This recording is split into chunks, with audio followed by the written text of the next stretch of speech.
You've just landed inside Launch Street, the innovation podcast, where we interview top innovators out there shaking things up so you can innovate and differentiate and get further, faster in this crazy, cluttered world. And now, innovation thought leader and your Superfly host, Tamara Kleinberg. What's up, Launch Street? Tamara here, your host. And my favorite color is burnt orange. So excited for today. All right, here's the thing. We're doing it a little bit differently. I get a lot of questions from our amazing Launch Street community. And every now and again, as you know, I like to pepper in a more Q&A style session where I answer those questions. And we got such a juicy one in lately that I actually moved it up in the queue so I didn't have to wait to release it. It's all about how do you get the people who love status quo to see the innovation light. What an amazing question by Kelly Foster, who is an amazing LaunchStreeter. So thank you, Kelly. Woot woot. Here's how it's a little different today. If you've listened in the past, you've heard me talk on and on for 15, 20 minutes, which is all fine.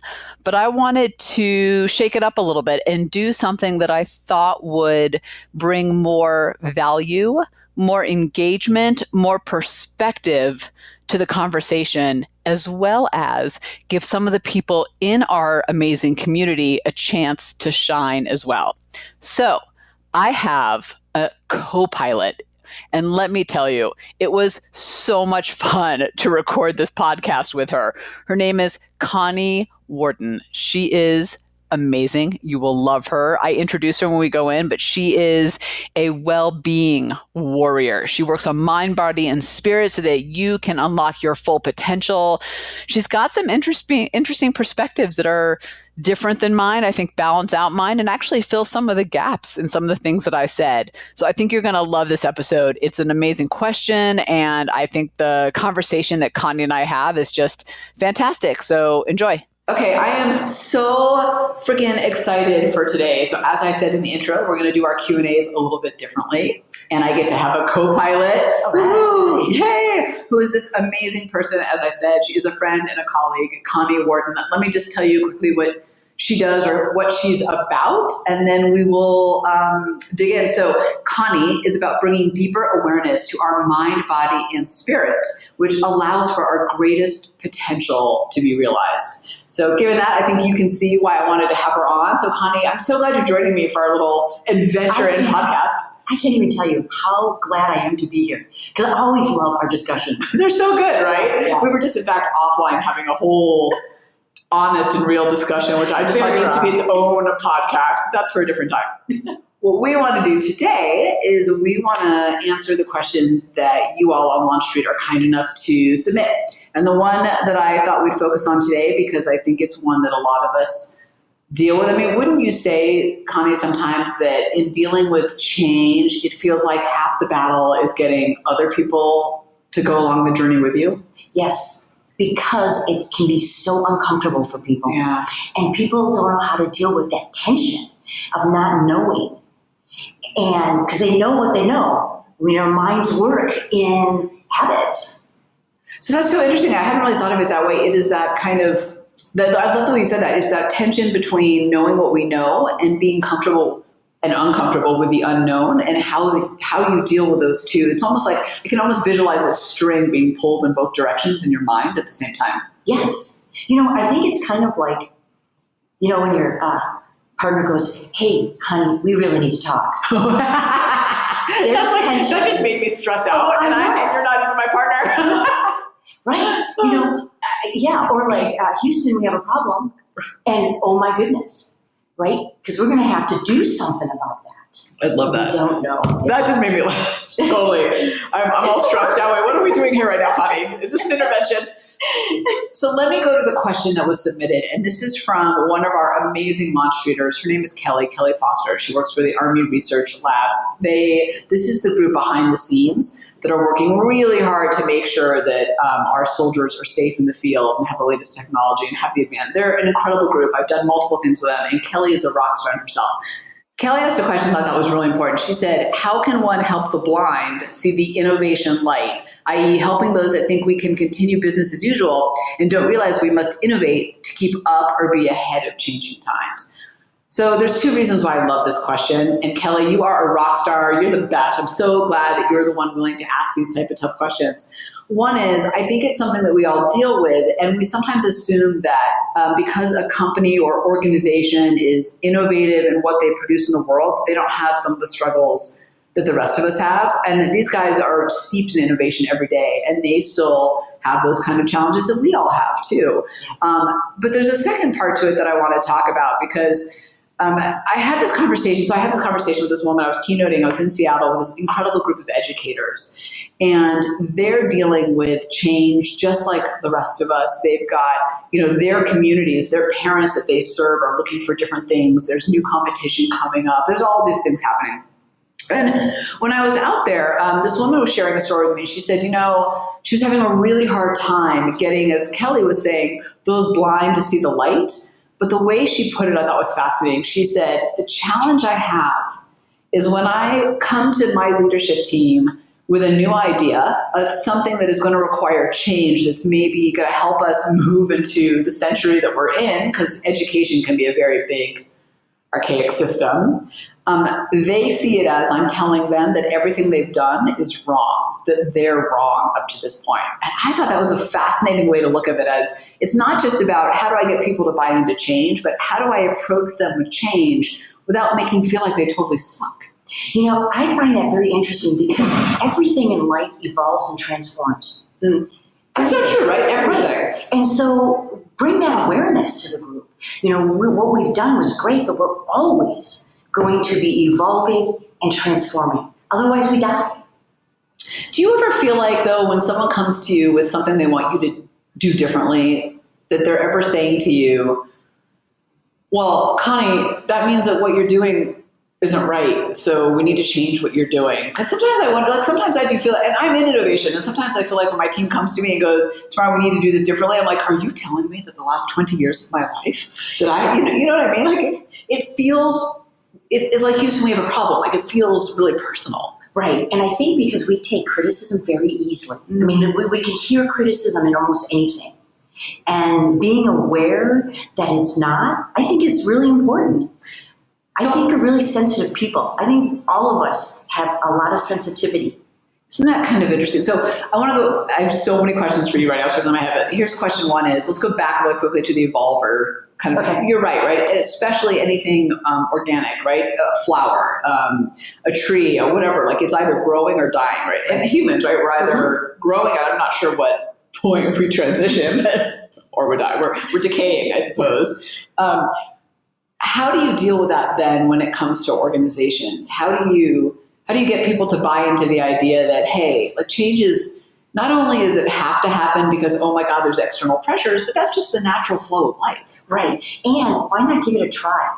I used to, when I owned a day spa, I would change procedures. And it was like I was going to pull some teeth. And I would just say, you know what, let's just try it. If it doesn't work, we can go somewhere else. We can do something different. We can go back. But let's give it a try. And that absolutely relaxed everybody. So do you feel like stating it as a quote-unquote experiment or a test made it easier for them to get on board? And I'm assuming half the time you knew you were going to keep doing that, but just that mindset helped them adopt. Yes, very much so. So this is going to sound like a tangent, but I swear it relates back. So I'm on a macronutrient program, right? So I'm always tracking my grams, but I work really hard to make dinners that the family likes, because I've got to feed everybody. Not if it were just me, it'd be like chicken breast on a bed of spinach every night. But and I want good food, so I try to like have all these recipes. And every night I have to give it the thumbs up or the thumbs down. And I ask the family if it's a new recipe, do you like? Do you not like? Do we do this again? Actually, is the question I ask. Do you want me to make this again? And what I've really come to realize is that if they say yes, great. If they say no, it's not me. That's right. It's the food. And it's almost like, for me, that's actually helped me in other ways in my work be okay with hearing no and we don't like what you did, because, hey, it's not me. It's just the food. That's a great analogy. But it's not a personal thing. They don't like whatever you're making. That's really neat. By the way, I think that's really cool. I'm going to come over for dinner sometime. Yeah, you should come over. Yeah. You should all come over for dinner. I can't remember what it was I made the other night, but it did not go over well. And I won't make them something else. I'm not that parent. Sorry for moms out there who like have the time and the energy. That's not me.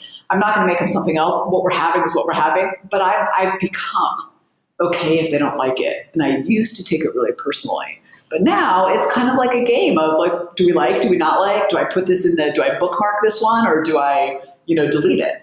And I think it's really funny. It's really interesting because my husband works at home. And so he'll go into his office and close the door. And that was, to me, I took that as a personal, like, I'm shutting you out. Right, he doesn't want to talk to you. Right. And then logically, I go, well, he's going to work. So I had to really work on that issue for myself. It's not taking it personal. So interesting. It's so funny. So I didn't expect us to go down this path, but I love it. This whole idea of, hey, first of all, wherever you are in the change equation, it's happening no matter what. But more importantly, it doesn't have to be personal. We really do have to recognize that what we're debating is work and ideas, not each other. And I do think that's a whole skill in itself. We have a whole micro-learning video on that in our on-demand program that companies have access to for that reason, because conflict is good for innovation, but we got to do it without it feeling like you're attacking me or I'm attacking you. And there are ways to do that. So I won't dig into that now because that's for a different podcast. But I love that you brought up that. So I want to take it to another place too, because when this woman that I met in Seattle was talking about how the challenge she really has is she can see it on their faces if the leadership takes it so personally. And so we got into this whole discussion about how do you position change and new ideas, because to your point, they have to happen. Because the reality is if you're standing still, the world is still moving far past you, right? So it's almost like a motion picture where you're sitting there and the world is moving and you're sitting still. Like that's still moving backwards. Yeah. So how do you position ideas in a way? And I'm not going to go into the whole language of innovation and the whole method there. That's a whole other on-demand microlearning. Kelly's heard it because she's seen me keynote twice. So I know that she knows that and she uses it. I think her question is a little different. So I want to take a little bit of a different angle. Okay. And I want to talk to you and hear if kind of you've seen it. I know you've worked for some big companies in the past too, how it's worked there. But here's my take on it. I think this woman who brought that up, first of all, I give her so much credit for recognizing that, wow, I'm telling someone they're wrong. And that's no fun to hear. That's not how she means it. And they need to get on board with change, right? It's not to minimize the importance of that. But how do I get them to not feel that way? And one of the things that I learned early on in my career, because, this is not going to surprise anyone when I say this out loud, but when I was in my 20s, I knew everything. What? You don't know? Let's just stop. So here's what happened when I got to my 40s. I was like, I don't know everything. And that's actually a really relieving place to be. It is a very relaxing. When you say, I don't know, it allows for openness. I just submitted an article to Innovation Excellence, which is an innovation blog. It's a hub. It's a great place. Hopefully they release it. This is my hint to them to hurry up and do it. About how great leaders say, I'm wrong and I don't know. Like they're comfortable saying that. So, but in my 20s, I didn't know that. And what would happen is, let me say something else on it. I thought I knew everything, and I had all these new ideas I wanted to implement. So I had all this enthusiasm and drive. And I think that some of those ideas were actually, looking back, they were right. They were the right thing to do. They were the change that needed to happen. But what I didn't recognize and what I didn't have respect for at that time was the people who I needed buy-in from. What they did got us to where we are today. Now, I'm all for what made you successful yesterday will make you obsolete tomorrow. But I didn't connect the dots for them to say, hey, what you did was awesome, and let me build on that and take it in a new direction. So exactly. Yeah, go ahead. No, I love what you said, because basically it doesn't say what you've done is obsolete and crap, and you should have never done it, because it got us to where we are today. Yeah. We just can't do it moving forward. Right, because we're evolving. Yeah. Excellent. I have this whole image of Play-Doh now in my head, evolving and moving. I get the funniest images when other people talk sometimes. That's why I love talking to you, because I get all these visuals in my head.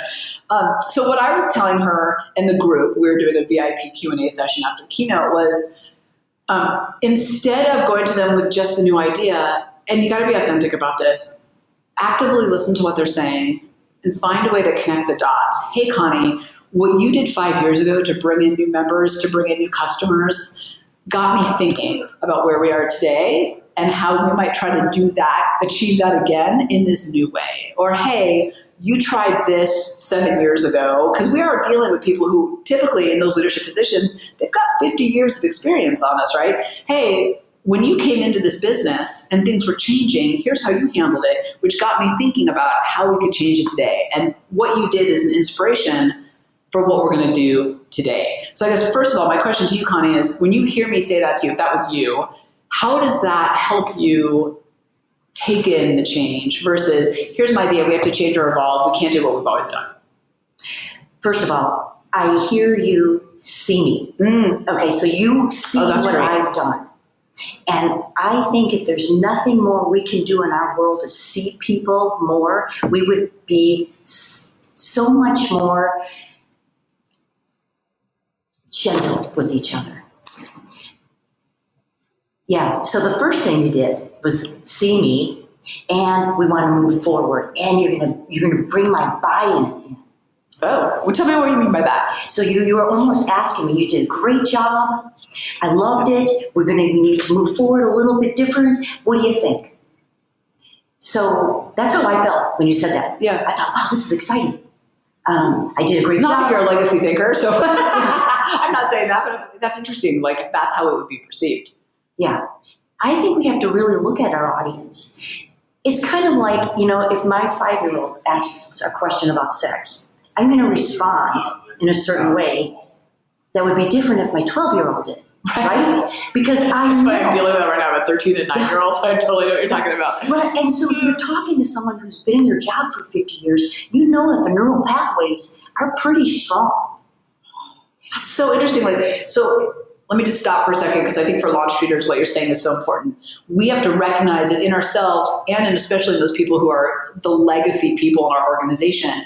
They built super strong links in their brain of how things should work. And I'm going to take it a step further and tell me if I'm wrong. Our brains are built to be efficient. So we want to keep going back to those pathways that are super strong highways for us. Okay. Right. Huh. That just blew my mind. Yeah, no, and so I think when we're talking to people like that, it's really important to word it like you did. Millennials, they're going to be fine. I mean, when my phone updates and I've got new icons, that kind of makes me mad. Because now I have to learn something new. Are you saying that we're not millennials, Connie? But they're so used to it. Yeah. You can say, hey, we're going to change things all up. And they're like, okay, that's cool. Sounds awesome. Yeah, because they expect it. I know. I will say this, we're a team of about 6 and a couple are millennials, and I love their embrace of change. Yeah. And I think that this is my little soapbox, by the way. I think the millennials get a bad rap for not being loyal, right? Being selfish, not having attention spans, blah, blah, blah. But the truth is, I think every generation thinks the next generation is lazier than them. Absolutely. I'm a Gen Xer, right? I mean, boomers thought we were horrible. So, we have a whole movie called Reality Bites based on our laziness. So it just is what it is. I also think that the enthusiasm and the acceptance of change that they bring is something that we can all learn from. So they are the ones, generally speaking, who see change as just constant, and it's just something to leverage and embrace, where I think for those of us who are a little bit older, we see change as something that we really have to fight through, and I think that's the fundamental difference in the generations. I am not experiencing the lack of loyalty or the laziness. So I hear it, but I just see a different approach. And frankly, why shouldn't they lack loyalty? They saw all their parents get laid off in 2008 for companies they'd worked for 30 years with no loyalty whatsoever. So I wouldn't be loyal either. Yeah. That was my soapbox about millennials. So if you're a millennial out there, I love you and I think you're awesome at change. So going back to neuropathways, this is why I wanted to talk to you and why I wanted to have you as my co-pilot. I love it. Will you, by the way, this is a side shoot, but will you talk a little bit about your time in airlines, because that's an industry that's seen massive change, and you shared a story with me that just about had me peeing my pants. Yes. And thinking, thank God I wasn't on your flight.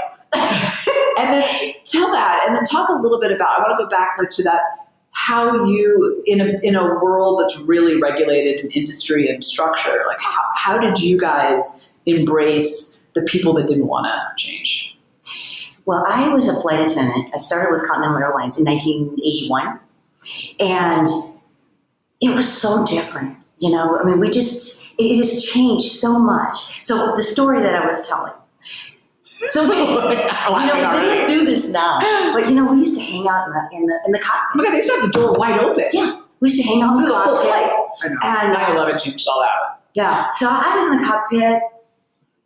Oh boy, I think it was an Airbus. So it was a very large airplane. And I'm sitting in the co-pilot seat, and the captain says, "Hey, Connie, you want to bank this plane?" And banking is like going sideways, right? Yes, just kind of turning just ever so slightly. So yeah, I did. I banked this airliner. And I'm just thinking, wow, this is really cool. And I know what you said. You're going...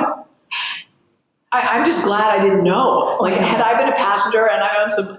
No offense to, I mean, I think that the flight attendants keep the airplane moving, right? They're the ones that make sure we're doing what we're supposed to be doing, and they are the connection to the pilot. So I have all the respect for that. And you're not a pilot. Yeah, I know. Oh my God. I'm so glad I didn't know. I am actually coming up with some blog stories about self-care using my, illustrating some of the stories from when I was a flight attendant. And so that'll be coming out. Oh my gosh, I can't. I have so many stories. You have other stories that hopefully at some point we'll get to. It may not be in this one, maybe in the next Q&A we do about being a ninja too, which is just, so I don't know if you know this, but not only has Connie worked in airlines, but she's also actually a ninja. And I don't mean like on Halloween. I mean, Connie is a ninja. Yeah, did practice ninjutsu. Actually, 12 years of different martial arts. Oh my God, I love it so much. I love it so much. Well, here's something that I think is very exciting in relationship to this. So one of the first things that I learned as a flight attendant, and I'm from the Midwest, so I was pretty, what's the word? Naive. One of the first things I learned was that people were very, very predictable by the city we were going to or leaving from. Wait, what? Absolutely predictable. I could tell how people were going to ask for their coffee. It was like, really, is that who we are? Just our culture?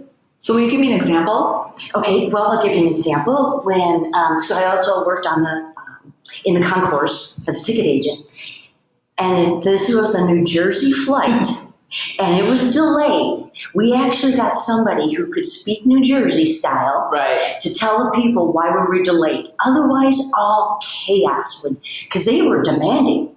Yeah. And so we learned. And so I thought, man, is that who we are? And this is, again, where habits come in. And that's why I am so into bringing awareness to the mind and our thoughts and our patterns. Because I don't want to be like everybody else. Rebel's my middle name. You are Rebel. But what I really appreciate about what you're saying isn't just the ridiculous and funniness of, like, they have to talk to in New York. Right? Yeah. I lived in New York City for many years, so I totally, like, it's a different culture. And I grew up in California, so very different. And I was born in Israel, so I'd say Israel is probably closer to New York. But like, those are two different. You wouldn't go all aggressive to Californians, right? You would smile and take it easy. But to New Yorkers, you better hurry up and get to the damn point because I don't have time for you, which actually more fits me.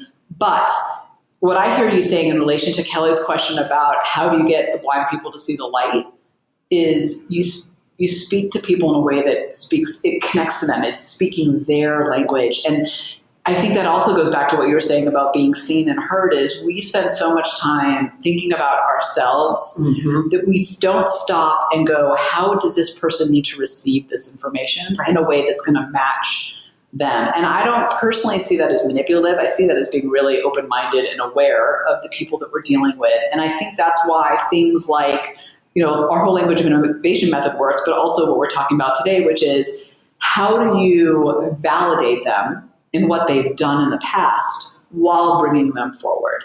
And I know that there's some change makers out there going, well, why the fuck do I have to, come on, we need change. But the truth is, the reality that most of us live in is we still need those people to approve our budgets, to give us the resources and the people and the go-ahead. So we can complain or we can get it done. Yeah. One of my favorite authors, Jon Kabat-Zinn, on mindfulness. What's the name? Jon Kabat-Zinn. Yes. He does a lot with mindfulness. Is there a favorite book? Because I'd love to put that in the show notes. Boy, I'm going to have to think about that. I can't think of it right now. We'll put the name in the show notes. Maybe there's a website they can link to. Yeah. And so he tells a story about how he's remodeling his kitchen. And you know how they always take forever? They say, it'll take 6 weeks, and it's like 6 months. So he's about to go on vacation, and he needs this completed. So he keeps asking them, I just so you know that I'm going to go on vacation, we need it done. And they go, yeah. Well, it's clearly not going to be done. So finally he says, I think he even swears. He says, damn it, I need to get this done right now. We've got to go on vacation. It's got to get done right away. And the guy goes, oh, okay. All right, we'll get done. And what he was doing was he was doing construction speak. in his language. In the person could hear it then. Isn't that was interesting? So here's my challenge to all the LaunchStreeters out there listening is to, Connie, your examples are so great. The airline, the construction, like such basic everyday things, is practicing. My challenge to all of us is let's practice in our daily lives 2 things. One is speaking the language of the other person. So when you go to order a cup of coffee, speak the language of the culture of the coffee shop you're in, right? Or whatever it is. And the second thing is practice getting comfortable with people not liking stuff. So like dinners that people don't like and actually asking for that feedback, because it does get easier over time. But I think if we all did those 2 things a little bit more, we'd get more of those people that we see as blind or not, status quo. I think we'd actually push them forward too if we took it on. And, one of the things I firmly believe, I think you're this way too, I'm all about personal accountability. And in innovation in particular, because I think oftentimes we get into this battle of, well, they don't understand. They don't get it. They're the ones keeping me from doing the change. And I like to flip it and say, no, you're actually the problem. It's not the they that we keep talking about. It's you, because if you want to make that change happen and you really want to own it, then you've got to make the effort to get them on board for the journey. And that's your responsibility. And that sucks because it means you have to do triple time work. Yeah. But that's the truth if you want it to change and you're dealing with people who love status quo. And, I might say too that I'd love to hear your thoughts on this. I don't know that they love status quo, or if that, to your point, like you've kind of blown my mind on this. If it's just that their neural pathways are so strong, it's going to take extra work to break those habits that they've gotten into. It reminds me of my mom when she was trying to learn her iPad. And, she learned typing on a manual typewriter. So did I, by the way. And, I loved typing class. And so she would just peck on this thing. And it wouldn't work because she needed a softer touch. But her neural pathways, because that's how she was taught to type. Yeah. And it's just... It's a great analogy. I couldn't understand. I was like, Mom, softer. What are you doing? I feel like she's like chicken, And, but then when I realized that was her neural pathways. And I just had to bring awareness to it. So she got better, Yeah. But she didn't even see how she was doing what she'd always done and how that wasn't working. Right. Because for her, it had worked for 50, 60 years.